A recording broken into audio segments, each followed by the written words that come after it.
পনির দিয়ে এই রেসিপিটা হয়তো তোমরা সকলেই জানো, তবু আসো তোমাদেরকে একবার বলে দিই এই রেসিপিটা কিভাবে আমি বানালাম। এটা হচ্ছে চিলি পনির। প্রথমে আমি বেশ খানিকটা পনির নিয়ে নিলাম। এখানে প্রায় 500-র কাছাকাছি পনির আছে। পনিরগুলোকে আমি একটু বড় বড় করে কেটে নেব।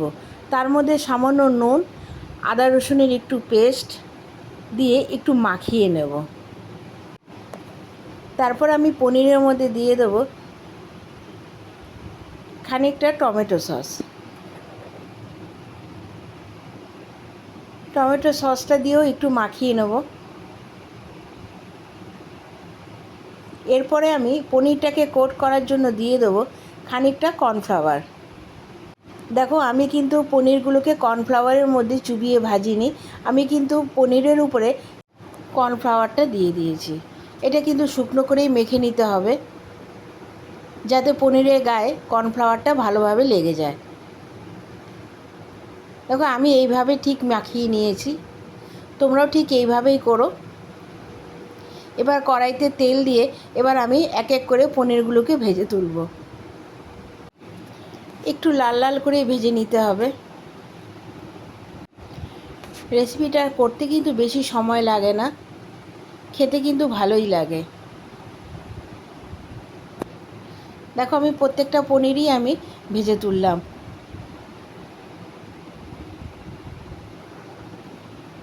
আমার ভাজা হয়ে গেছে। এবার আমার এখানে যা যা লাগবে সেটা হচ্ছে পেঁয়াজ, ক্যাপসিকাম, কুচনো কাঁচা লঙ্কা আর কয়েক কোয়া রসুন। রসুনগুলোকেও কিন্তু আমি কুচিয়ে নেব। এবার কড়াইতে যে তেলটা ছিল তার মধ্যে আমি সমস্ত জিনিস দিয়ে দিলাম। এবার এই সমস্ত জিনিসকে আমার একটু লাল লাল করে ভেজে নিতে হবে। এবার একটা অন্য বাটিতে আমি কয়েকটা জিনিস নিয়ে নেব। প্রথমে নিয়ে নিলাম খানিকটা ভিনিগার। তারপরে যত রকম সস ছিল তোমরা সব কিছুই অ্যাড করে দেবে। আমি প্রথমে নিয়ে নিলাম chilli sauce, red chilli sauce, তারপরে দিয়ে দেবো সোয়া সস, তারপরে দিয়ে দেবো টমেটো সস। সমস্ত জিনিসকে আমি একসাথে মিশিয়ে পেঁয়াজের মধ্যে দিয়ে দেবো। পেঁয়াজটা কিন্তু একটু ভাজা হয়ে গেলে তারপরে তোমরা এই সসটা অ্যাড করবে। দেখো, পেঁয়াজটা কিন্তু আমার একটু ভাজা হয়ে গেছে। এবার পেঁয়াজের মধ্যে আমি সমস্ত সসটা অ্যাড করে দিলাম। এরপরে আন্দাজ মতন একটু নুন দিয়ে দেবো। নুনটা তোমরা কিন্তু বেশি দেবে না, কারণ সোয়া সসটা কিন্তু একটু নোনতাই হয়। এরপরে আন্দাজ মতন একটু মিষ্টি দিয়ে দেবে, স্বাদ মতন। এবার মিনিট 5 রান্না করার পরে এর মধ্যে যে পনিরটা আমি ভেজে রেখেছিলাম সেই পনিরটা আমি দিয়ে দেবো।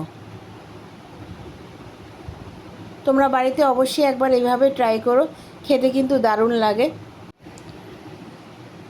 আমার রেসিপিটা কিন্তু প্রায় হয়ে এসছে।